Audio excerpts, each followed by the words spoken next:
కీర్తి పాప దాత్రి దగ్గరికి వచ్చి బాటిల్ క్యాప్ తీయవా అని అడుగుతూ ఉంటే దాత్రి ఇబ్బంది పడుతూ లెఫ్ట్ హ్యాండ్తో తీస్తూ ఉంటుంది. అది తీయరాక ఇబ్బంది పడుతూ ఉంటే ఇంకా నిషి అది చూసి ఏంటే నువ్వు లెఫ్ట్ హ్యాండ్ యూస్ చేస్తున్నావు, రైట్ హ్యాండ్తో తీయొచ్చు కదా, ఇందాక కిచెన్లో కూడా ఆ డబ్బా అందివ్వవే అంటే లెఫ్ట్ హ్యాండ్తో తీయబోయి కింద పడేసావు, నేను పట్టుకున్నాను గుర్తుంది కదా, ఎందుకు అలా చేస్తున్నావు, రైట్ హ్యాండ్ని ఎందుకు యూజ్ చేయట్లేదు అని అరుస్తూ ఉంటుంది. అసలు ఏమైందో చెప్పు, నీ లెఫ్ట్ హ్యాండ్తోనే ఎందుకు అన్ని పనులు చేస్తున్నావు, రైట్ హ్యాండ్తో అసలు పనే చేయట్లేదు అని అరుస్తూ ఉంటే అప్పుడే కౌశిక్కి కూడా అక్కడికి వచ్చి అవును దాత్రి నేను కూడా గమనించాను, ఎందుకు నువ్వు లెఫ్ట్ హ్యాండ్ యూస్ చేస్తున్నావు అన్ని పనులకి కూడా అని డౌట్గా అడుగుతూ ఉంటుంది.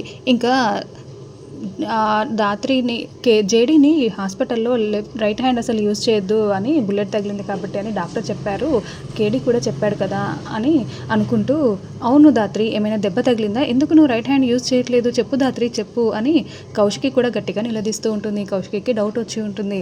ఇంకా దాంతో కేదార్ అక్కడికి వచ్చి లేదక్క తను లెఫ్ట్ హ్యాండ్తో కూడా బాగా వర్క్ చేయగలదు, అందుకే లెఫ్ట్ హ్యాండ్ యూజ్ చేస్తుంది అంతే అంతే అని కవర్ చేస్తూ ఉంటాడు. ఇంకా దాత్రి కేదార్ చాలా టెన్షన్ పడుతూ ఉంటే లేదు మీరేదో దాస్తున్నారు అని నిషి అరుస్తూ నిలదీస్తూ ఉంటుంది.